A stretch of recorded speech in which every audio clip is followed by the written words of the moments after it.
Perkenalkan, saya Taniswara Ditawira Paninggar dari kelas 11 IPS 1. Dan kali ini saya akan mempidatokan pidato saya tentang integrasi nasional.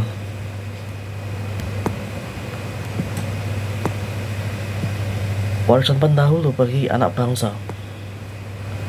Terlepas dari pentingnya persatuan dan kesatuan bangsa Indonesia, warisan dari para pendahulu itu nyatanya masih banyak berkembang perilaku dan tindakan yang justru memecah belah persatuan dan kesatuan dalam masyarakat Indonesia. Tindakan yang menunjukkan tidak adanya persatuan dan kesatuan bangsa dapat dilihat dalam berbagai bentuk. Sebut saja tindakan egois yang mengedepankan kepentingan sendiri daripada kepentingan bersama, memaksakan kehendak individu atas orang lain, berperilaku buruk dengan mencuri, berbohong, dan lainnya, sampai masalah diskriminasi dalam berbagai aspek. Perilaku seperti itu sangat tidak dipuji, khususnya dalam lingkungan bangsa Indonesia yang memiliki keberagaman.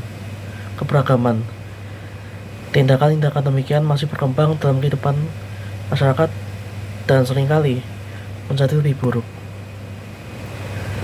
Salah satu perilaku yang sangat bertentangan dari persatuan dan kesatuan bangsa adalah perilaku diskriminasi. Perilaku diskriminasi bisa hadir dalam bentuk apapun, dan diskriminasinya dapat diberikan pada berbagai hal. Diskriminasi paling umum terjadi menyangkut ras dan etnis. Katakan saja, satu kelompok etnis tidak menyukai kelompok etnis lainnya, lantas memberikan pembatasan pada kelompok etnis tersebut. Itulah diskriminasi. Permasalahan diskriminasi, terutama yang terjadi di daerah Istimewa Yogyakarta, adalah diskriminasi terhadap etnis Tionghoa. Bentuk diskriminasinya adalah etnis Tionghoa tidak diperbolehkan memiliki tanah pribadi selama berada di DIY. Tentunya bentuk diskriminasi ini bertentangan dengan pasal 20 ayat 1 UU Nomor 5 Tahun 1960 mengenai Peraturan Dasar Pokok-pokok Agraria, menyebutkan bahwa hak milik adalah hak turun-temurun, terkuat dan terpenuh yang dapat dipunyai orang atas tanah. Kemudian, praktik diskriminasi juga berlawanan dengan pasal 21 ayat 1 UU Nomor 1960 menyebut bahwa hak milik hanya dapat dimiliki oleh warga negara Indonesia. Warga negara Indonesia mencakup semua etnis yang mendiami Indonesia. Maka bentuk diskriminasi tersebut sudah tidak sesuai dengan persatuan dan kesatuan Indonesia. Dengan adanya diskriminasi ras dan etnis, maka persatuan dan kesatuan sudah disangkal keberadaannya. Indonesia tidak hanya dimiliki oleh satu ras atau etnis saja. Ia adalah rumah bagi semua kelompok masyarakat yang berdiam di atas Nusantara, diam di atas Nusantara. Sebagai masyarakat yang menjadi bagian dari Indonesia, kita tidak dapat memberikan diskriminasi pada suatu kelompok terlepas dari apapun permasalahannya. Kita sudah tidak hidup di masa lalu, di mana masyarakat masih terpecah dalam berbagai kelompoknya sendiri. Pada saat ini, kita hidup dalam satu negara, yaitu Negara Kesatuan Republik Indonesia, atau biasa kita kenal sebagai NKRI. NKRI inilah identitas kita sekarang, yang lahir dan hidup di Nusantara ini. Maka adalah konyol jika kita masih hidup dalam perbedaan-perbedaan yang justru membatasi satu sama lain. Coba kita ingat baik-baik, para pendiri negara ini mengharapkan kita untuk hidup dalam persatuan dan kesatuan sebagai satu bangsa.